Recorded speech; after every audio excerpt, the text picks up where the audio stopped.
Welcome back. I'm here with the director of the new film Darkest Hour, Joe Wright.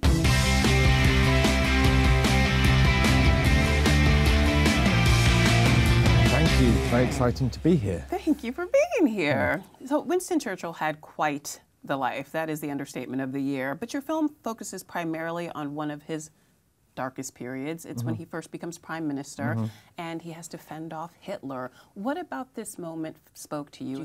Well, really, it's the pivotal moment of British and European and perhaps world history.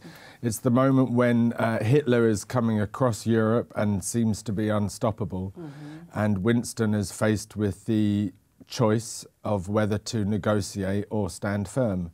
And luckily for us, he chose to stand firm. And he is definitely a flawed character, and your film has no problem presenting him as such. There are moments when we see him in the bathroom, on the toilet. There are moments we see him drinking. He also lies to the people at one point in the movie does. as well, which I find to be a kind of interesting challenge, an interesting problem for leadership, whether you kind of lie to people and make them feel safe, or whether you present the real stark truth to them. Gary Oldman is a revelation in this film. Make the case for why he should win the Oscar for this role. Oh, that's not for me to do. I mean, you know, the film and the performance speaks for itself. And I believe that, you know, I grew up in London in the 80s and 90s, and he was the Don, the man, the geezer, and you know, and he still is. Make that you find most enjoyable about working with him. His collaboration, really. I mean, I think, you know, at first I was worried that maybe he'd just do his thing and I would arrange everything around him. And actually what I discovered, you know, working with him is that he wanted direction, he wanted collaboration. We became very, very close during the making of the movie. And it was probably the closest kind of creative collaboration I've ever had. Take me back to that moment when you saw Gary in full Churchill.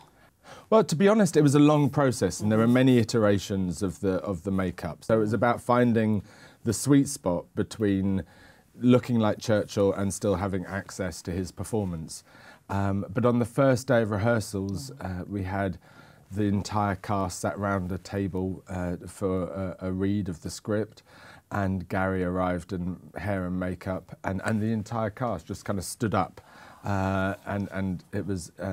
There was a literal gasp as he walked in the room. It was kind of eerie. It was very eerie. How do you think Churchill would have fared on Twitter? I think he would have hated it. I think he would have absolutely, because he was very, you know, verbose and talked a lot. I mean, you know, if you had dinner with him, it would be an exercise in listening rather than a conversation. So I think he would have found the limited number of characters very difficult. They've increased the number, but still, yeah, no, still not. He wrote over 1 million words. I mean, 5 million words. He published more words than Shakespeare. Thank you so much for being here, and Darkest Hour is in theaters now.